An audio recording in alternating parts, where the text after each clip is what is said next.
In February 2018, under cover of darkness, a trio of poachers made their way across the South African border from Mozambique. Their destination was one of the private game reserves along the edge of the infamous Kruger National Park.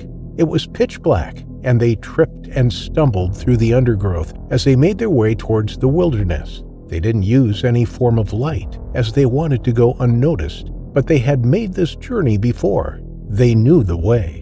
Living in the remote village of Mavudza in the Mesengiri area, a lot of the people lived a poor existence. 3/4 of the population is illiterate, but most survive through farming. Fields of corn, cassava, cowpea, peanut, sweet potato, and rice provide a meager income for families and food on the table. Houses are set amongst Mozambique's sandy soils and surrounded by agricultural land.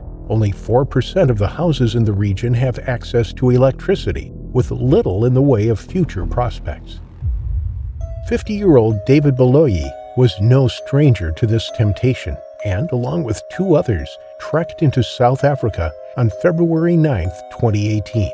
They sneaked into the Umbabat Game Reserve, just south of the Olifants River that flows through Kruger National Park and into Mozambique. They carried little with them, only a handful of butchery tools and 2 .456 Winchester hunting rifles. They were on the lookout for big game.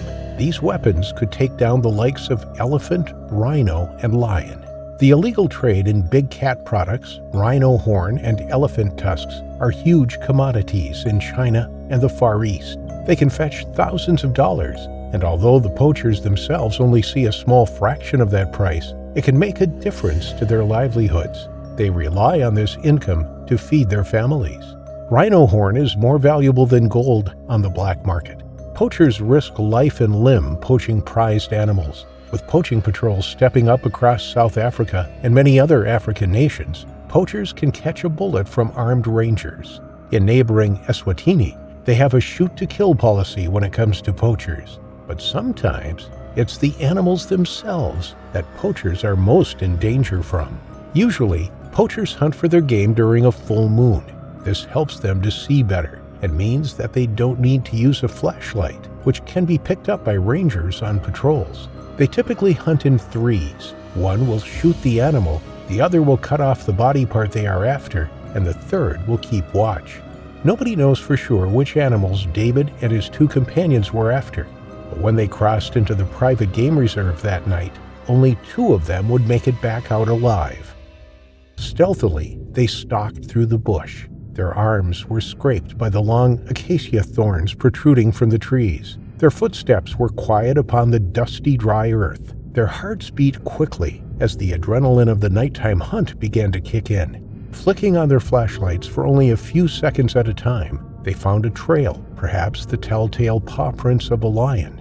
Crouching down low to the ground, they paused and strained their eyes in the darkness. They whispered to each other, each of them listening to the sounds of the African night. But they weren't the only ones out hunting in the darkness. The 3 Mozambican men may have been carrying deadly hunting rifles, but there was something out there that was far deadlier. With thousands of years of natural killing instinct packed into a powerful body, the African lion is responsible for an estimated 200 human fatalities each year.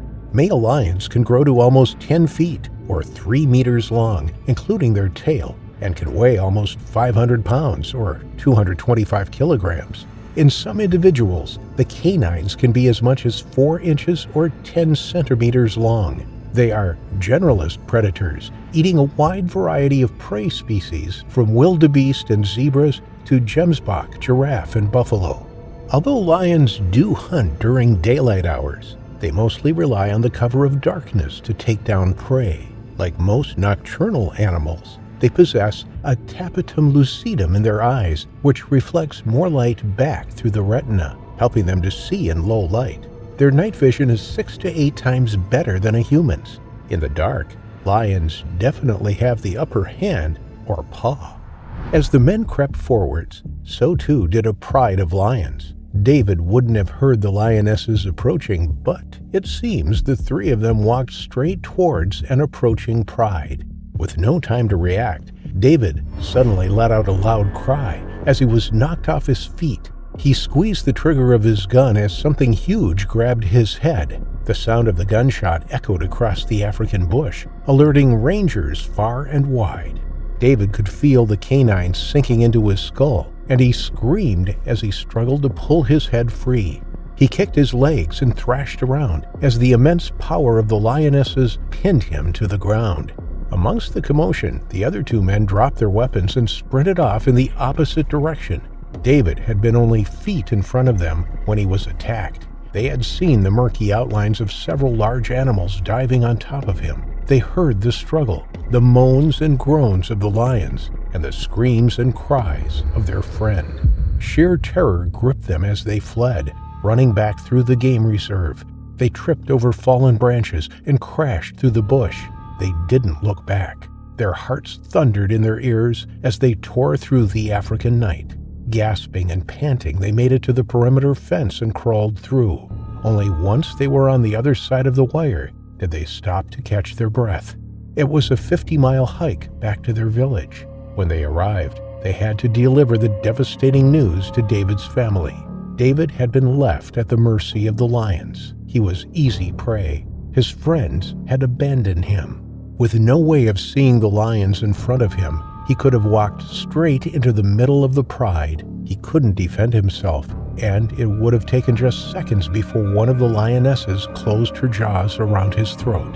Asphyxiation and exsanguination are how lions subdue their prey, and David was no exception. It wasn't a territorial attack. The lions were out on the hunt that night. They were looking for a meal. Whilst David's friends made it out alive, he was devoured by the pride of lions. The gunshots were heard by rangers who headed to the area, but when they finally located the scene of the hunt, the lions had scarpered. All that was left of David was his head. Almost his entire body had been eaten. The alarm had been sounded, and police and paramedics arrived on scene when daylight broke. David's remains were transported to Mafuta Malati Hospital mortuary. When his family learned of the tragedy from the two others on the hunt, they phoned David's sister-in-law. She lived in South Africa, and so was the closest family member to where he now lay. She agreed to formally identify him. It must have been traumatizing for her to see him like that, but she confirmed his identity, and the family were able to grieve their loss. Lieutenant Colonel Moachi Nagopi of South African Police Service was trying to piece together exactly what happened. Nobody from David's village was talking. Nobody confirmed whether the trio had been out poaching that night or not. Instead, the evidence needed to be gathered. Next to David's body lay the hunting rifles and a large amount of ammunition. These weapons indicated they were out looking for big game. There were 2 sets of footprints leading away from the scene, suggesting the other 2 sprinted away, given the length of the strides. Some may say that David got what he deserved. With so few tigers left, there is a higher demand for the use of lion bones in Asian tiger cake and wine. Anti-poaching patrols in South Africa often come across the corpses of lions. Their faces and paws have been hacked off, destined for a shipment to the Far East. Coming across such gruesome discoveries is so common now that the rangers and anti-poaching units no longer become emotional by what they see. There are now more elephants than lions in southern Africa, and their numbers are declining at a rapid rate. Habitat destruction and loss of prey from the bushmeat trade, as well as conflict with farmers, are also leading to their demise on top of the ever-growing poaching problem. As long as poaching continues, thousands more animals will die, and some of the poachers will meet their terrifying final affliction. The Alaska wilderness is different from the rest of the world. It is one of the last few places on Earth that have intact natural landscapes. This is why the National Park Service protects 95% of the land, accounting for 30% of the United States' entire wilderness. The 57 million acres of land include watersheds, glaciers, volcanoes, and rivers. One of the most scenic places in the state is Snowshoe Lake, located north of Glen Highway, 38 miles west of Glen Allen, Copper River Basin. Amongst the beautiful scenery and the picturesque pine trees decorating Snowshoe Lake, a most fearsome predator lurks in the shadows. The grizzly bear is one of the most dangerous creatures on Earth, and Alaska is its kingdom. Those who dare to experience the immaculate scenery of Snowshoe Lake should be willing to accept the possibility of encountering these menacing predators. During the 1950s, a man by the name of Lloyd Pennington and his friend Everett Kendall were out in the wilderness to hunt for these majestic and dangerous creatures. However, the two men became the unfortunate victims of a large grizzly bear gone insane, and instead were found dead. It was early April 1956. The typical Alaskan weather was approximately 40 degrees Fahrenheit, and there were only a couple of hours of daylight. It was the tail end of winter, and the northern lights could be viewed in the sky. Meanwhile, the vast landscape was peppered with enough snow that winter activities could still be done. Waiting for Lloyd at the runway was a small plane typically used in these types of reconnaissance. Lloyd was a simple man, a professional guide who loved to watch brown bears emerging from their long winter hibernation. He also loved hunting them.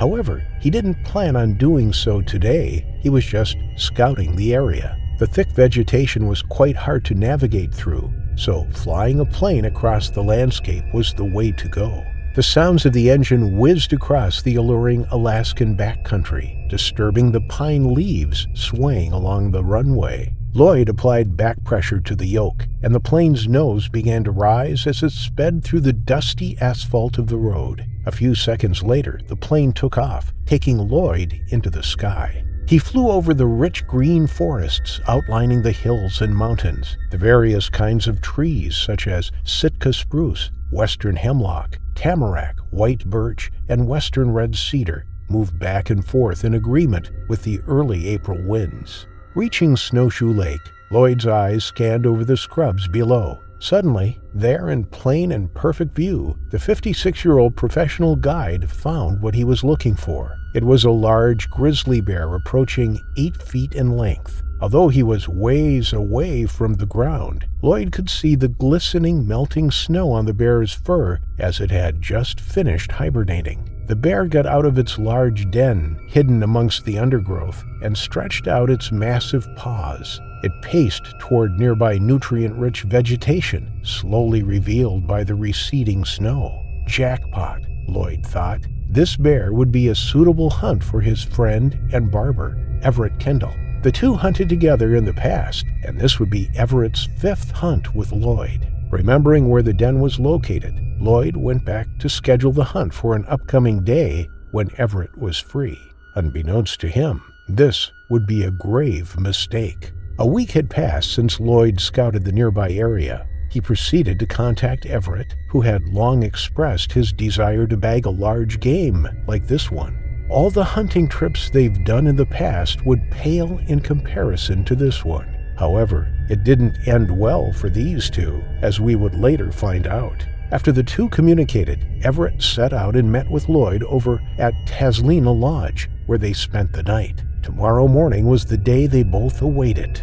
The air was cold, but there was no chance of rain. It was April 16, 1956, and Lloyd and Everett were out to hunt the massive bear. As the two walked toward the runway, they were greeted by a small plane. They checked everything necessary for the hunting trip: rifles, bags, and the minimum equipment needed to navigate through the cold and beautiful terrain. With everything in place, Lloyd taxied the plane into position and sped through the runway. With minor adjustments to the plane, a few clicks, and a bit of pressure on the yoke, the two hunters took off. The familiar sound of the engines echoed through the strips of Alaskan trees. They had seen everything before. However, Lloyd and Everett marveled once more at the gorgeous Alaskan wilderness sprinkled with sparse, receding snow. Unbeknownst to them, it would be the last time they'd see this sight. Up in the air, the two could see everything. They eventually reached the den, with Lloyd pointing below, mentioning to Everett where they'd find the unwitting bear.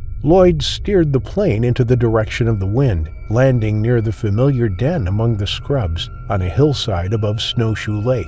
The two disengaged their seatbelts, grabbed their rifles and binoculars, and disembarked on their hunt. With the plane's engines turned off, the sounds of the Alaskan wilderness permeated the atmosphere and engulfed Lloyd and Everett.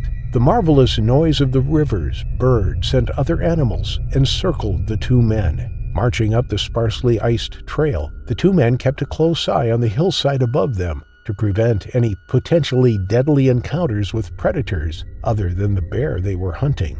They huffed and puffed the cold air, reeling from the exhaustion of climbing the few hundred feet trail. Every now and again they would pause and appreciate the sacred scenery. However, they stopped themselves from being distracted and made their way to the entrance of the den where the bear was still residing. The two camped out and began to pick up sticks in the area, planning on prodding the newly emerged bear. Coming out of hibernation, the creature was supposed to be bewildered, hungry, and easy to hunt. Although this was a tradition done by hunters in the past, it was a deadly undertaking.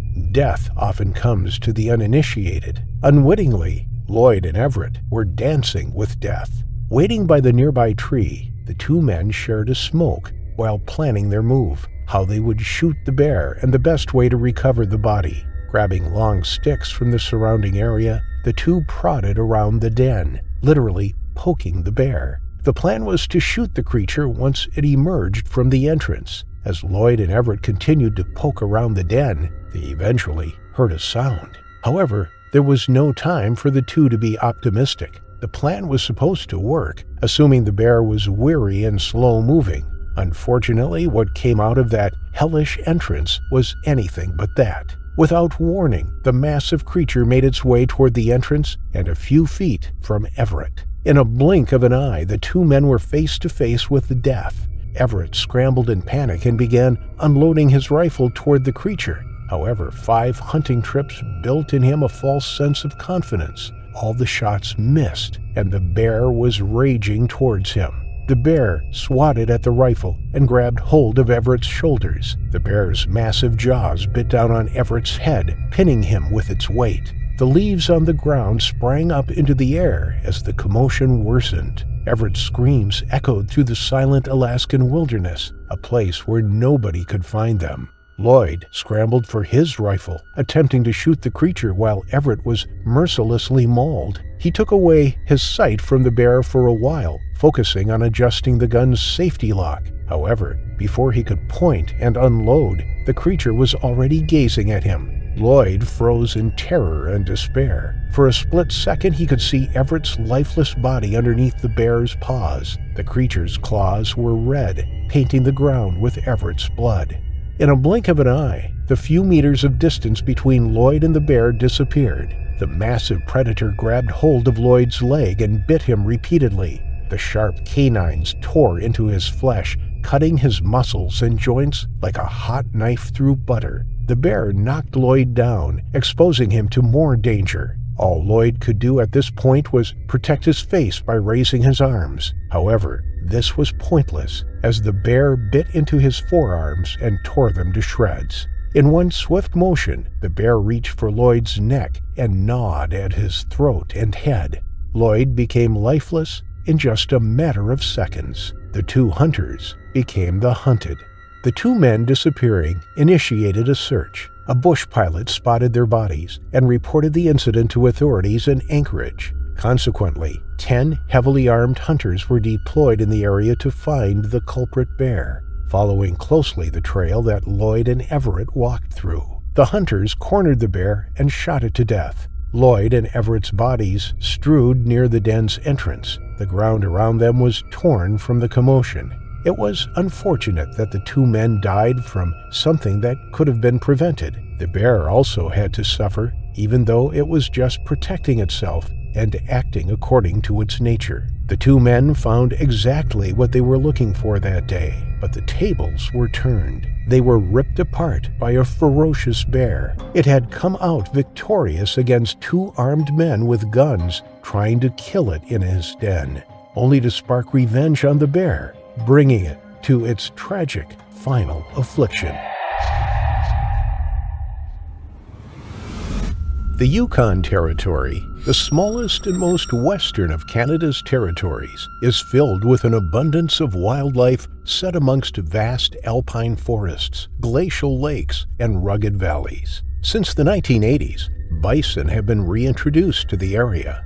From just 150 individuals and the brink of extinction, their numbers have grown to more than 10 times that. Although they are an iconic species and one that is recognized the world over, for the First Nations who live off the land, their reintroduction was not necessarily regarded as a good thing. They were concerned that their rise in numbers could cause detrimental damage to the ecosystem.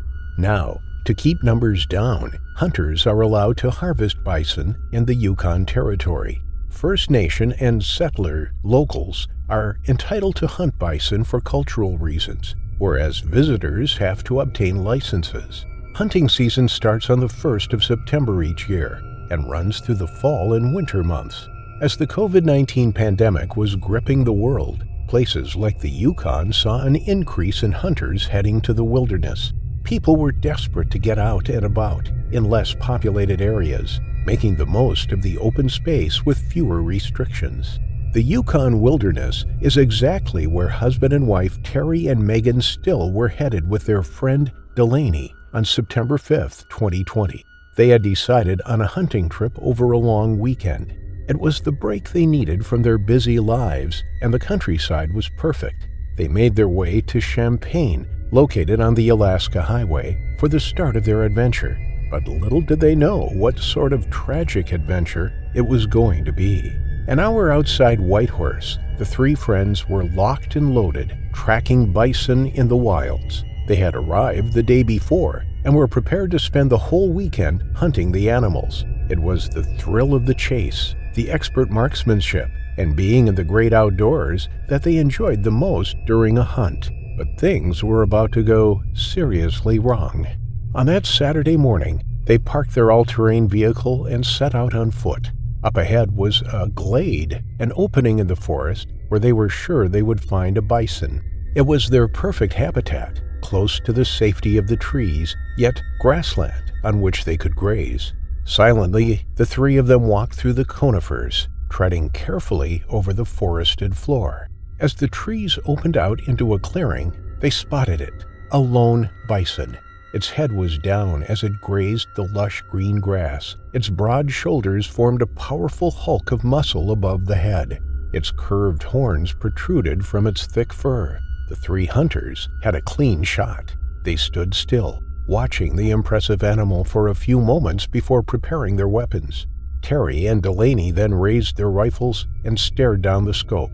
Although their hearts were racing, they slowed their breathing and focused their sights on the bison. When the weapon was ready, they each pulled the trigger. Two loud cracks rang out, the sound echoing through the woodland, and the bison instantly fell to the ground. It looked like a clean shot. Delaney began walking back to their vehicle to bring it closer to collect the carcass, whilst Terry walked over to their kill. Megan followed closely behind him. He clutched his rifle, keeping his eyes on the animal. He thought he saw its chest heaving up and down, but wasn't sure, so he continued to approach it. The two of them had secured 2 shots into the beast. There was no way it was getting back up. Or was there? The tall grass rustled as Terry walked through it. Cautiously, he came within feet of the bison. Its ears twitched, and in an instant it lifted its head. To Terry's horror, the bison rolled onto its front and climbed to its feet. Terry was now just feet from the towering bison. It had sprung back to life, and the two were now staring each other in the eyes. With the tree line too far away, there was nowhere for Terry to hide. He was trapped.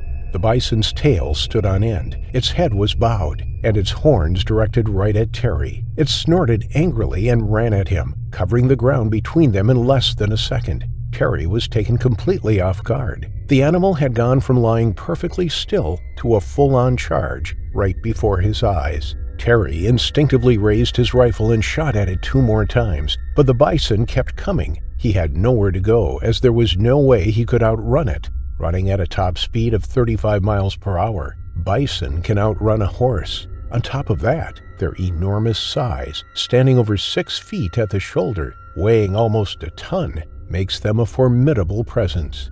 Terry could feel the vibrations of the galloping hooves thundering across the open ground. His heart was in his mouth, and at the last second he tried to dive out of the way, but it was no use. Moments later, the bison struck him in the chest.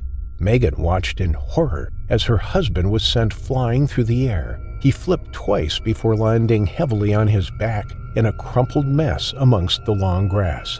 But the bison wasn't finished with him yet. It ran over to him, and Megan screamed as the bison gored him repeatedly. Delaney heard the commotion and came running back to the clearing. He ran towards Terry and the bison, but it all happened so quickly. Before he could lift his rifle, the bison drove its horns into Terry, inflicting excruciating damage in his chest and side.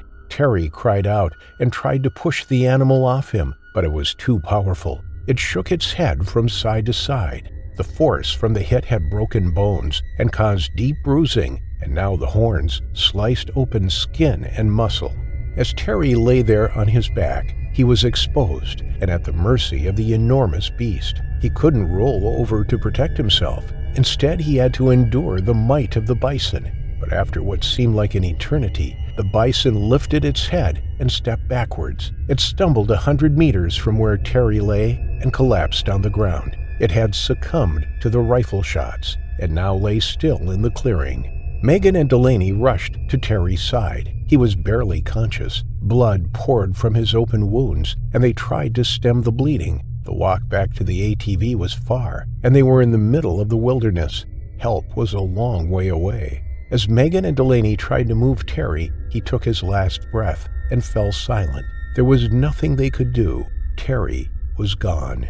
His death had been the first ever recorded by a bison in the Yukon Territory. Although people had been injured by the animals before, no one had ever died from an attack. Friends of Terry set up a GoFundMe page, hoping to raise money to support his family. He and his wife ran a business from home. In an instant, the financial security he provided for the family had been taken away. He was just 43 years old, a young man in his prime. When news broke of the tragedy, people were shocked. The First Nation community had been concerned about the conflicts between the ever-growing population of bison and themselves for some time, but their concerns had largely been ignored. Now someone had lost their life to one. Although bison are prey animals and typically not aggressive towards humans, they are territorial and protective of their young. If they feel threatened, then they don't hesitate to charge.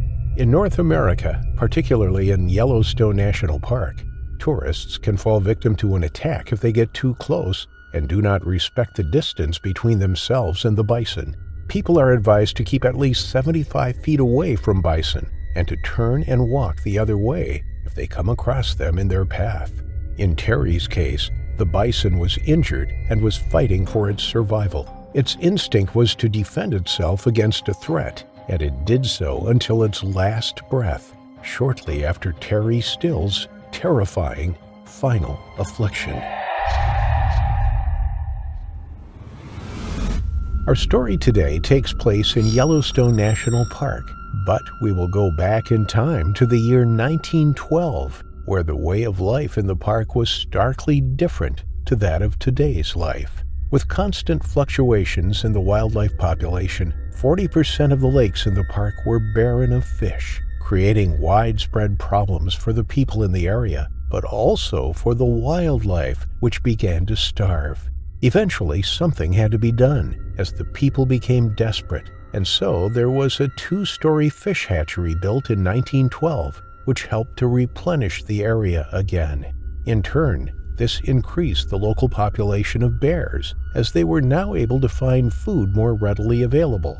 As a result, many populations had a sudden increase, namely the grizzly bear numbers, which was not too much of a problem as there weren't too many people in the area, and encounters were still very unlikely. That is, until a bear known as Two Toes became a man-eater and changed the locals' perspective on bears forever. In May 1912, Johnny Graham decided to visit Crevice Mountain with his favorite horse in the hope of striking gold and finally making a family fortune. Suddenly, his horse tripped in a creek and fell onto her side. Johnny realized that she was struggling to return to her feet and tried to pull her up with her reins with little success. She was able to pull herself from the creek to the bankside, but she had broken her leg and so would not be capable of continuing with the hike. He decided it would be better to put her out of her misery instead of leaving her to die, and so with his hunting rifle, he shot her through the head. He took one last look at his steed, gathered up his things, and returned to his cabin for the night, trying to decide what his next move would be without his horse. After a few days of prospecting the area on foot, he returned to his cabin to see the dead body of his horse being slowly devoured by a giant grizzly bear. He watched the animal through the willow trees, trying to determine its condition and how much a threat it would likely pose to him. As he watched the animal, he noticed that he was a very healthy male bear and knew that he wouldn't have much of a chance if it decided to attack. So instead, decided he would set a trap for the animal. The heavy steel trap was designed with thick, jagged teeth, perfect to clamp onto the animal's leg and hold him in place until Johnny could return and shoot him. It was not the most humane device and would certainly cause the animal incredible distress, but this was not a concern of the prospector. Once the bear was full and sauntered away from the corpse, Johnny placed a 60-pound bear trap nearby in the hopes of trapping the animal in the coming days. This would not go according to plan. He returned the next day to check if the bear had been caught or not, but to his bewilderment, the trap was gone. He didn't understand how this was possible and came up with 3 possible scenarios. 1, there was another person out in the wilderness who had stolen his device, although this was highly unlikely as he hadn't seen anyone in days. 2, the bear had gotten caught in the device and pulled himself free in the bushes, although he couldn't see any blood anywhere. Or 3, the bear still had the device attached to him and was wandering around in extreme pain. Johnny surveyed the area and found footprints of the bear leading into the forest. He followed them and suddenly found the animal trapped between 2 trees, with the trap creating a wedge that he couldn't escape from. Johnny was overjoyed as he could tell the animal was trapped and wouldn't be able to get him. He slowly lined up his rifle with the bear's chest as the target. He fired 2 shots into the animal's ribs, and with a loud roar, the bear fell to the floor and ceased to move. Confident that his shots had killed him, Johnny strode towards the animal and laid his rifle against a nearby tree, ready to begin skinning the body for a rug in his cabin. As he stood in front of the body, the bear suddenly sprang to life and pounced at the man, and before he could even process what was happening, the bear was ripping him to pieces. Through its agony, the animal had one last bout of adrenaline and decided to use it against his killer in a final act of revenge. He pulled his leg through the trap, ripping off 3 of his toes in the process, but he didn't care. Once free from the trap, he started tearing into Johnny's abdomen and forced him into the ground as he screamed for help, cursing his decision to leave the rifle behind. The bear soon decided to flee after his mauling, leaving Johnny bleeding out but alive. He knew he had to quickly move and find immediate help, or else he would die from his injuries, or worse, the bear would return to finish the job. After some time, a fellow miner happened upon him whilst on a trail and ran to find help. A group of miners and lumberjacks quickly arrived in the park and tried to hunt down the animal, but to no avail. They were unable to follow the 2-toed bear after he crossed a fast river, and knew the bear would almost certainly attack any human being it came across after its run-in with Johnny. Instead of crossing the river and finishing off the bear, they decided to return to Johnny and take him to get medical help. But when they returned, he had already died of his injuries. Johnny Graham may have been the first victim of this bear, but he would not be the last. A year later, a 61-year-old woodsman named Pat Welsh was sleeping in the area when he was suddenly awoken by scuffling sounds within his camp. He had been camping for decades and knew exactly what would be making those sounds: a bear. He realized that he was being ransacked by the animal as it raided his supplies and devoured the ham and bacon that he found within the camp. Quickly, Pat grabbed cooking utensils, pots, pans, anything he could make noise with, and began to crash them together in the hopes of scaring the animal away.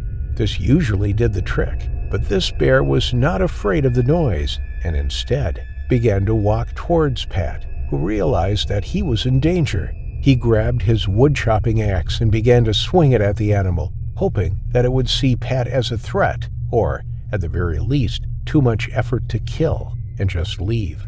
Unfortunately, the bear was unfazed and simply batted the axe out of his hands, leaving him vulnerable, just as the bear wanted. Knowing that his prey was now defenseless, the bear began his fatal attack and ripped Pat to pieces, clawing him across his whole body as he screamed for help. His friend grabbed some candles and charged at the bear, using the fire to scare the bear away so he could save his friend. But it was too late. The bear had mauled him so severely that he could barely recognize his friend. He was able to drag Pat back to camp and tried to get help, but there was no point. His injuries were too severe, and he died just a few days later. When reporting his death, Pat's friend confirmed to authorities that the bear had only 2 toes, making Pat his second confirmed kill. 3 years later, in June 1922, an outlaw known as Frenchie was setting traps along the creek to catch anything he could and sell it back in town. Trapping was illegal without a license, but this didn't matter too much to Frenchie. He was already on the run for various different crimes in different states at the time. One day he realized that his trap line had caught something big, but he had to return home in order to kill it.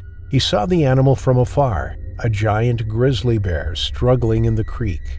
Frenchie ran back to his cabin and grabbed his hunting rifle. He returned at nightfall, but he couldn't see the bear. Somehow, he had escaped from the man's trap and was now roaming loose. His location was not a mystery for long, as he was swiftly attacked by the same bear that he had trapped. But this time, he would not win. Frenchie's rifle was found nearby a few days later as his wife sent out for help in finding her husband.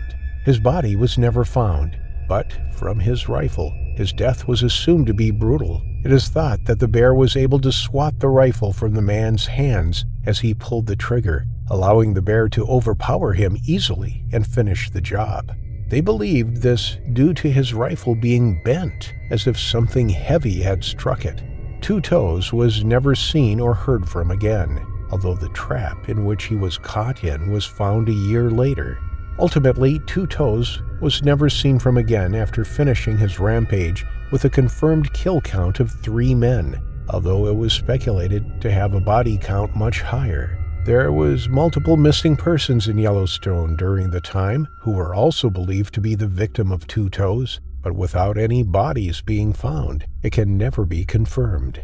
In the years that followed, the legend of the deadly 2 Toes continued to haunt the local prospectors and trappers. Every brave soul who dared step into the wilderness couldn't help but feel a shiver down their spine, frightened with the anticipation that they might soon come face to face with the murderous bear and meet their terrifying final affliction.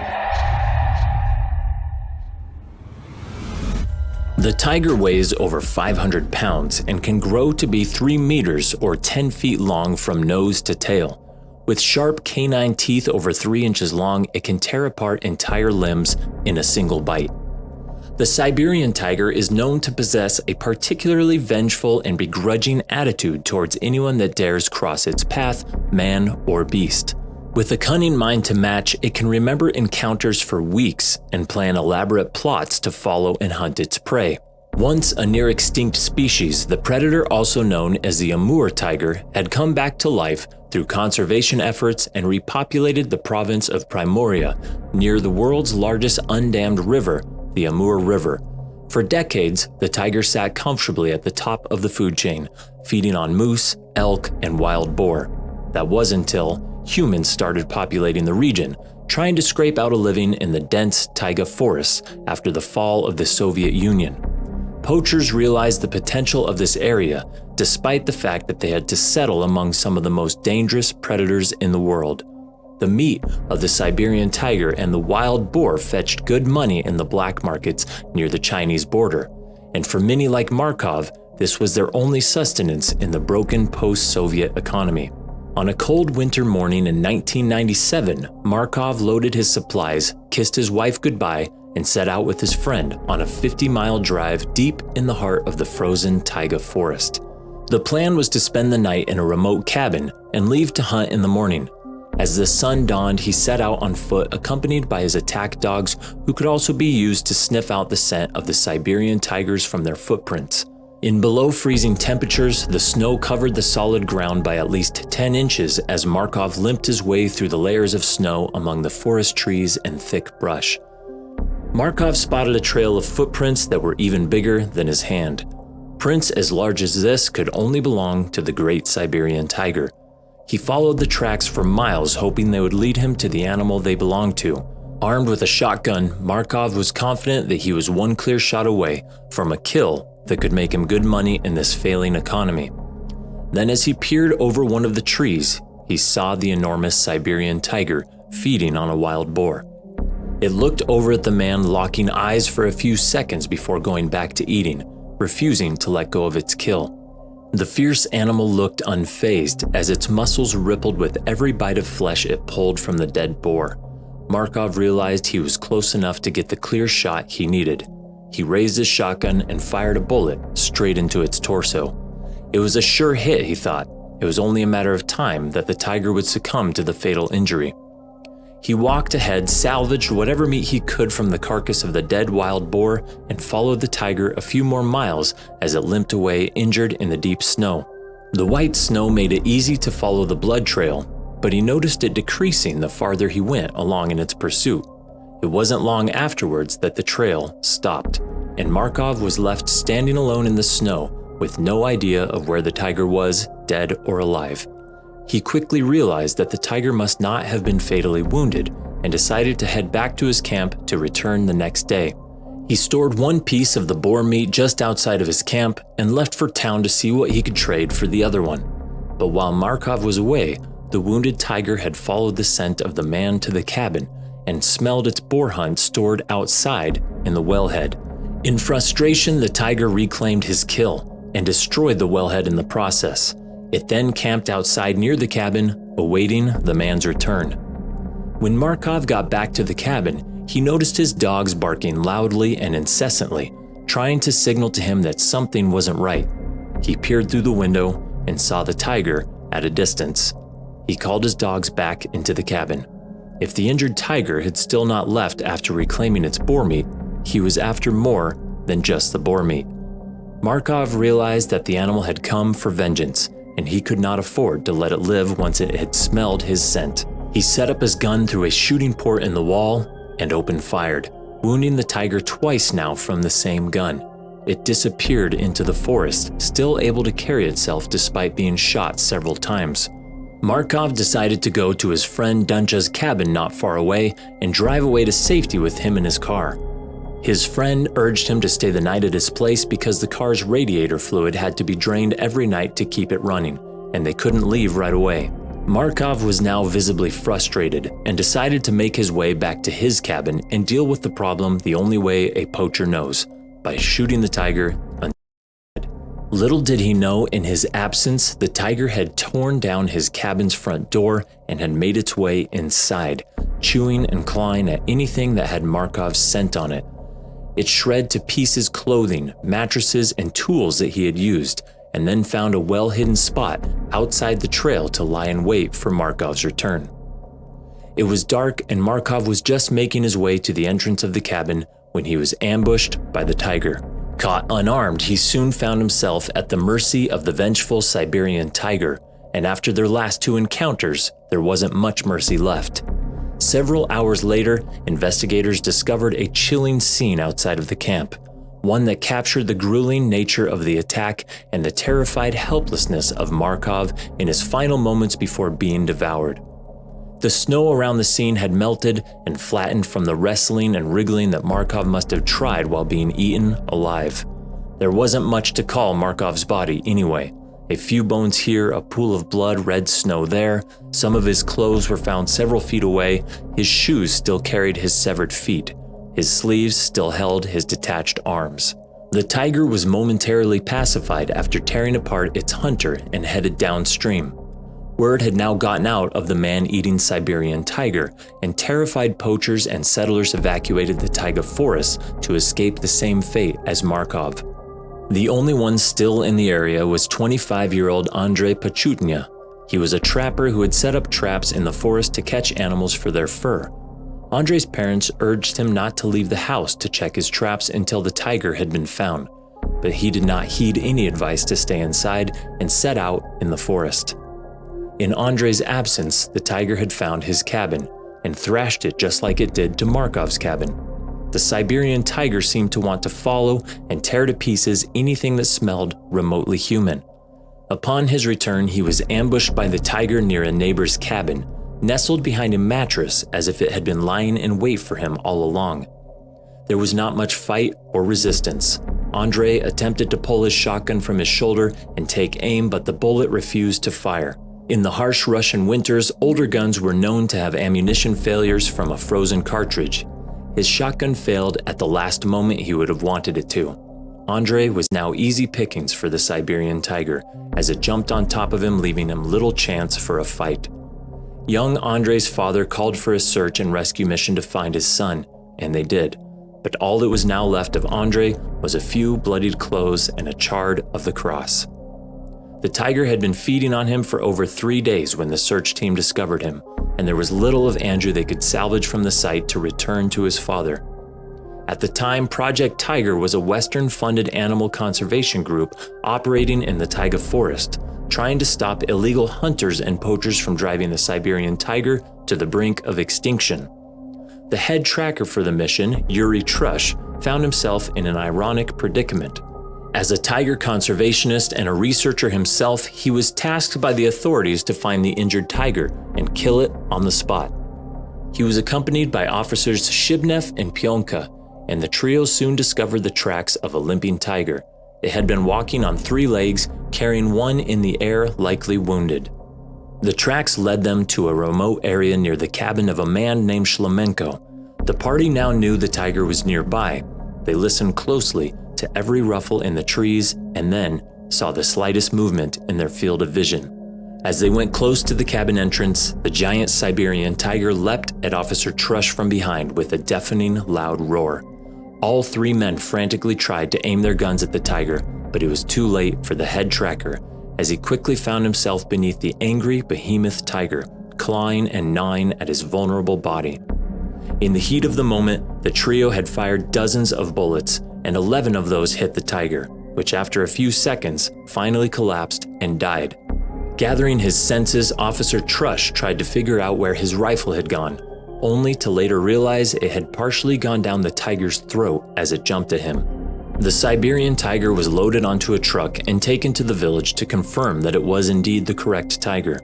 The tiger, after killing, maiming, and terrorizing settlers for far too long, had now finally been killed. The animal was later skinned and put up for display in the region's administrative headquarters as a stark reminder of the horror brought by the man-eating tiger, and a lesson for what happens when man and beast cross each other's paths, and in this situation, leading to 2 people's terrifying final affliction.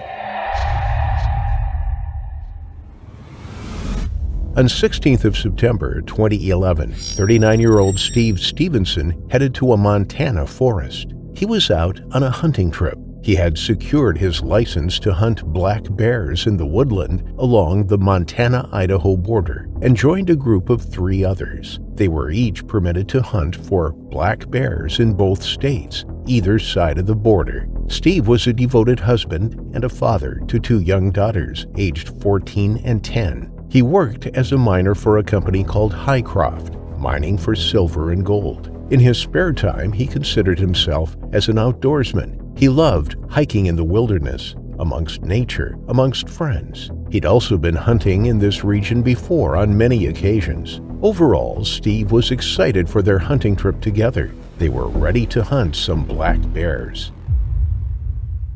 As the group hiked into the wilderness, their small talk turned to the job at hand, the prospect of shooting one of nature's greats. After about 3 miles into their trip, Steve and 20-year-old Ty Bell paired off to cover more ground. They often hunted alone, coming together at the end of the day. but they knew grizzly bears were in the area. In fact, they had seen signs of grizzly bears, and they knew it was safer to hunt in pairs. They had said if they saw a grizzly, they would leave and come back another time. As they scoured the woodland for signs of black bears, they climbed a ridge to scout even further. High up on the ridge, the men could see across the valley. At first, there was no sign of any bears, but then Ty thought he spotted one. The two men stopped in their tracks. A little distance away, Ty had seen a flash of fur. Something large moved amongst the bushes, its head low to the ground, foraging, perhaps for berries, roots, and leaves. Ty raised his rifle to his eye. He aimed it at the bushes and looked along his scope. As the bear stepped out from behind a bush, Ty pulled the trigger. A single shot rang out. The bear lurched and then ran off into the dense woodland. Steve and Ty waited 15 minutes before following the blood trail. They needed to be sure the bear was dead before they went after it. A wounded beast is the most dangerous of them all. Little did the two men know they hadn't shot a black bear. Instead, they had shot its much more aggressive cousin, a grizzly, one of only 45 known to inhabit the Cabinet Yaak ecosystem area. The hunting of grizzlies was illegal in the region, as it was in all 48 lower states. Overhunting had largely decimated the grizzly population over the past century, but through protection and the banning of hunting, their numbers have somewhat recovered in recent decades. Hunters hunting in the state of Montana are required to take a bear identification course. In the thick of the woodland, when the animals are obscured from view, it can be difficult to tell them apart. Often a hunter will just see a flash of fur. They will just catch a glimpse of it, and then they have to make a split-second decision there and then whether to take the shot or not. They are all still classified as an endangered species, though, so the mistaken identity of this grizzly could have meant bad news for Ty, who had now, unintentionally, just broken the law. But the bad news was about to get worse. As the blood trail took the two hunters into the thickest of the forest, they suddenly heard a noise, the snap of a twig, the grunting and snorting of a large animal. They knew they were close. They realized that they had made their first mistake. They knew that the shot hadn't killed the bear, but they hadn't left enough time for it to die. Peering around a tree, the two men saw it. To their disbelief, a 400-pound, 180-kilogram brown bear stood waiting for them. It wasn't a black bear, as they had originally thought. It was a wounded grizzly, the most dangerous of its kind. And now, it was cornered too. Its breathing was labored, its eyes fixed on the two men. It lowered its head, its ears pricked back as it ran at them, launching its attack. The two men instinctively raised their rifles and began shooting at the bear. But it didn't slow down. It didn't flinch or veer off its path. It kept coming at them. Stephen yelled at the bear. He waved his arms above his head, trying to distract it as he saw that it was fixated on Ty. He was trying to get the bear to come for him rather than his young hunting companion. He was trying to protect the 20-year-old. That was the kind of man he was. He wouldn't have thought twice about it. He purely acted on instinct. A genuinely kind-hearted man who would do anything to protect those around him. It worked. The bear covered the ground between them in less than a few seconds and diverted its attention to Stephen. Then it was on top of him. Ty lifted his gun and pointed it at the bear. He fired a shot. The bear began to maul Stephen. Ty could hear his friend's cries. He could see the man underneath the animal, scrabbling about, trying to push the huge bear off him, but its weight was too much. Its claws slashed Stephen's legs and torso. Its canine teeth tore into his face. He kicked with his feet, but it was too much. He couldn't get the bear off him. Ty pulled his trigger again and again, each time reloading. Each time trying to keep his cool, trying to load the gun with trembling fingers and his heart thumping loudly in his chest. Several shots rang out, one after the other in quick succession. They hit the bear in its side. Ty could see the impact of each shot as they pummeled the bear's fur, embedding deep within its body. But the bear was relentless in its attack. It didn't slow down, and it didn't give up. The bullets only enraged it further, the adrenaline surging through its enormous body, masking any pain that must have been building. Then he fired another shot at the bear, and it climbed off Stephen, stumbled a few feet, and fell to the ground. Its body lay slumped next to Stephen. Ty rushed over to his friend. He held Stephen's head in his hands and urged him to wake up, but Stephen lay still. He did not move. He did not utter a sound. He was dead. Blood poured from his gaping wounds, but he also had a single gunshot wound in his chest. Ty had shot his friend. In the heat of the moment, amongst all the commotion and chaos, he had accidentally hit Stephen in the chest. No one knows whether the bullet hit the bear first and came ricocheting through its body and into the father of two, or whether Ty had shot Stephen directly. Either way, Stephen was dead, and it was a tragic end. As Stephen lay motionless on the ground, Ty made the desperate and agonizing call to the authorities. He had lost his friend. What was supposed to be an incredible adventure, an enjoyable time spent in the great outdoors, had ended in tragedy, and it was his fault. Soon, he heard the sound of a chopper overhead. He directed the rescue team to his location, and Stephen's body was lifted out of the woodland and handed over to the Lincoln County authorities in Montana. An autopsy was performed at the Montana State Crime Lab, and it was confirmed that although Stephen had sustained injuries from the bear during the attack, particularly to his legs, he had actually died from the gunshot wound to his chest. Ty had unintentionally killed his friend while attempting to save his life. He was traumatized by the news that it was him who had killed Steve, not the bear. He was torn by the fact that if he had remained a bit more calm and focused, Steve might have survived. The bear was taken to a lab in Bozeman. It was weighed and determined to be a male and was estimated to have been between 6 and 8 years old. Sadly, bear attacks claim the lives of 5 or 6 individuals in the United States every year. But this time it wasn't the bear to blame for the loss of life. Ty received no charges from authorities from this incident, and it was considered to be an accident. From the amount of bullets it took to stop the bear, it's likely that even if Ty hadn't shot Steve, he would have still met his terrifying final affliction.